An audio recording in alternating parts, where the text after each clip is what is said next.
Hello and welcome to Jeremy's Yorkshire allotment adventures on what is, well, a little chilly morning, although there are pockets of warmth, believe it or not. I know it sounds strange. We do have blue skies, however, and the sun is coming through the clouds eventually.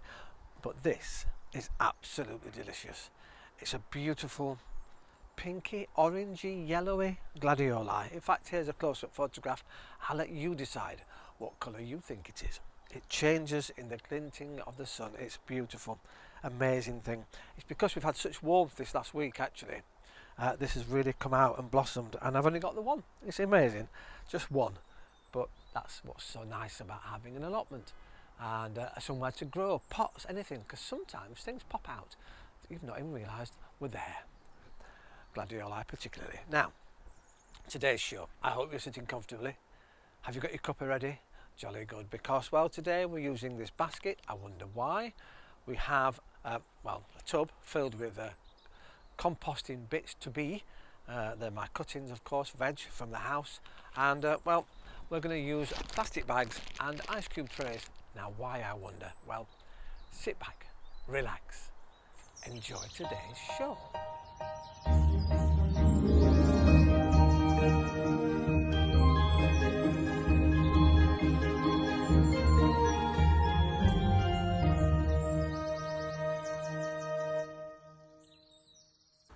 Well, here I am next to my herb selection. I've got three types of herbs here. I've got French Tarragon here.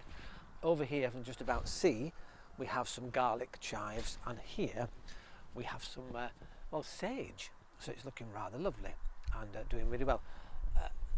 They're not massive leaves, this sage, but it's really nice. So what do we do with these in winter? I've got quite a lot here. They've done really well throughout the summer. So what I'm going to do is, let me find a little clump here, just a minute. There we go. Oh, that's quite a big clump, actually. We're going to do, well, we'll take a bag or an ice cube tray, and we're going to freeze these herbs. And you can freeze any herb. I've also got some mint growing. We'll take some of that as well, because I do love a bit of mint. And we've also got some bay leaves as well.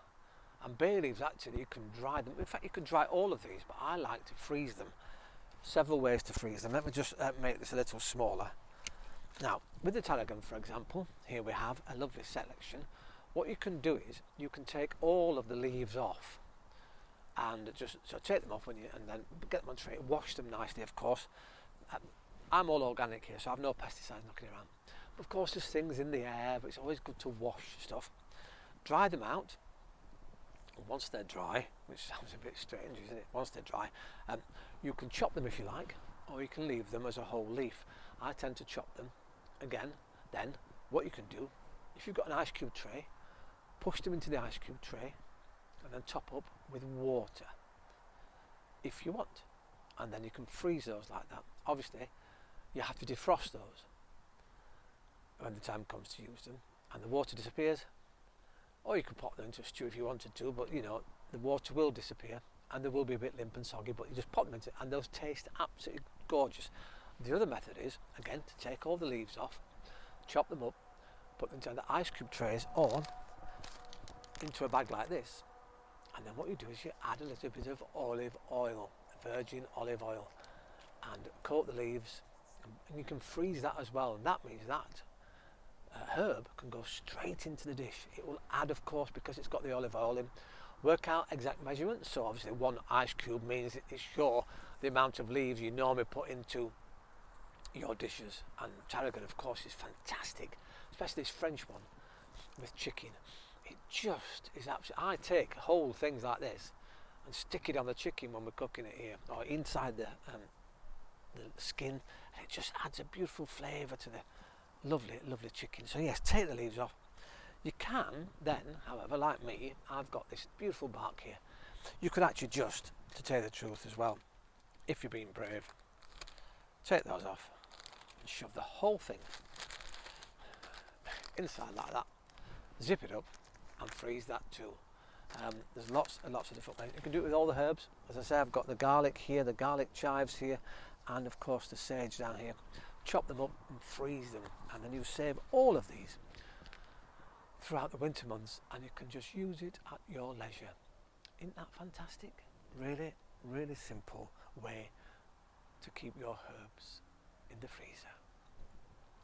You can of course dehydrate them and dry them and put them into jars if you want to do it that way. Pop them on a tray, pop them in a very low oven setting and leave them for an hour or so, and they'll just dry out.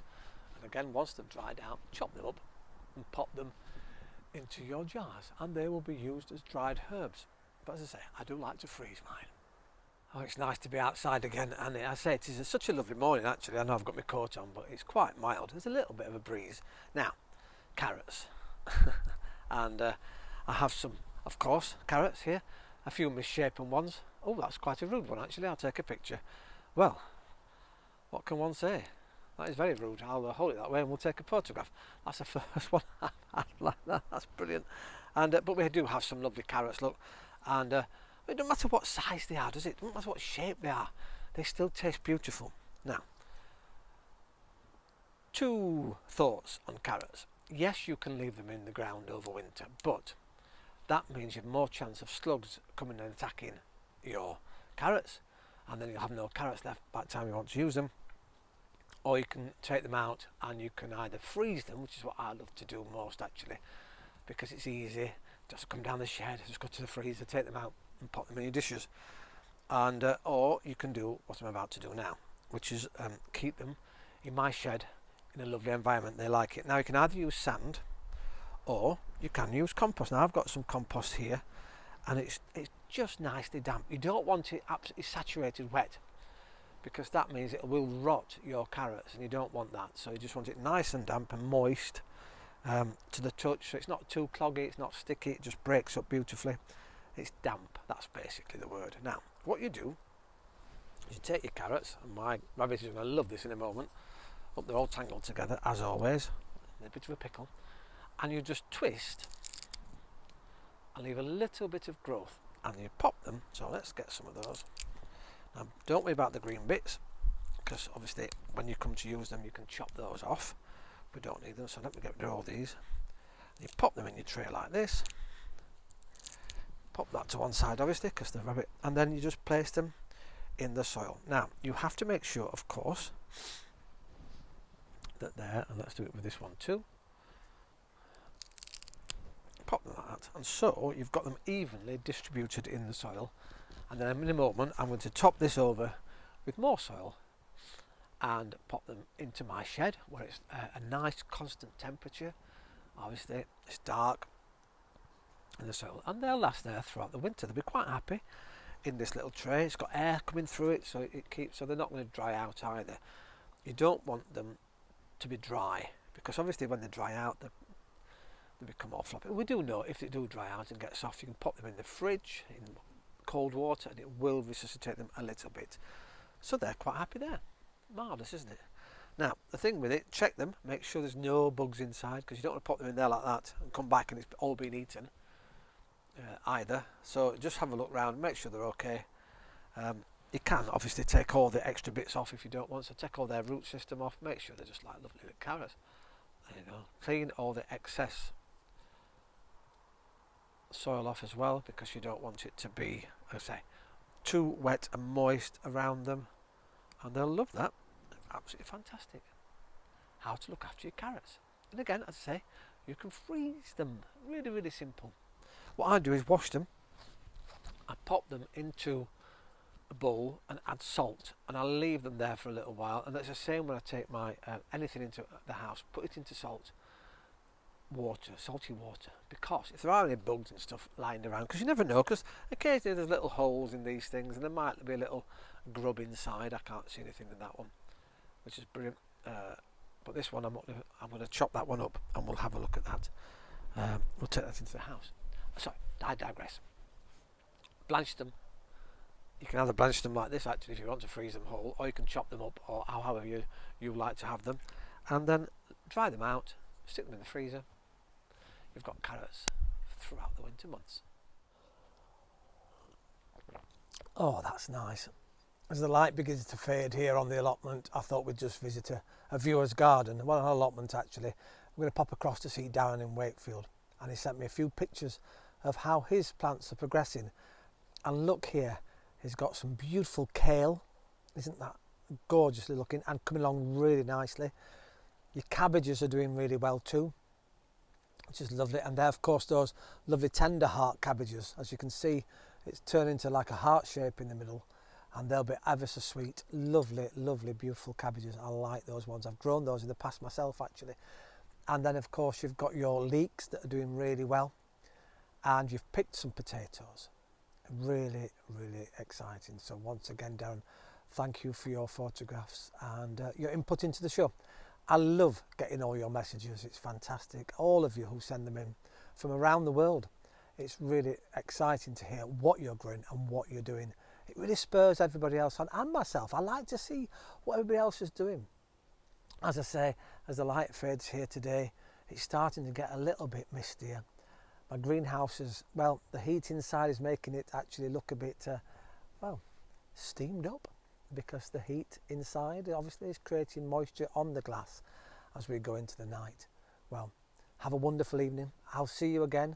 Now, we're changing the way we do things at the moment because, well, we're getting darker nights earlier, and there's less to do on the allotment actually. Less to do gardening generally. There's a bit of tidying up here and there, pots to clean, all those sorts of things that we need to do before next season.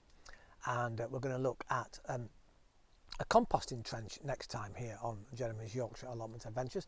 Now, as you know, I was talking about freezing my tarragon or drying it. Well, I've just done it actually, but I cheated because of course we're trying to save energy.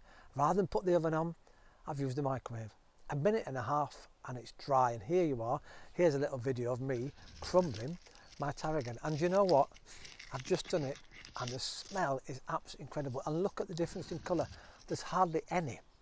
So all you've done is taken the moisture out of the plant. That's what microwaves do.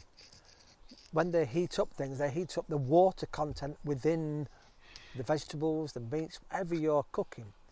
And it's that heat that cooks. The water content cooks your produce. And so what we've done is we've removed the moisture, water in this episode, and I've got now beautiful, smelly, crumbly tarragon that can be put into a jar and used at any point I want. I've crumbled it, but you can chop it, of course, finely. You can put it into a pestle and mortar and do it that way, but grind it down. But I like it quite chunky, so you can just leave it in chunks as well and pop those whole into your cooking. And you can do the same thing with a lot of the other herbs too. Fabulous. Well, as I say, once again, thank you very much for watching Jeremy's Yorkshire Allotment Adventures. Press the subscribe button, tell all your friends. Have a wonderful week, and I'll see you next time here on Jeremy's Yorkshire Allotment Adventures. Ta-ra for now.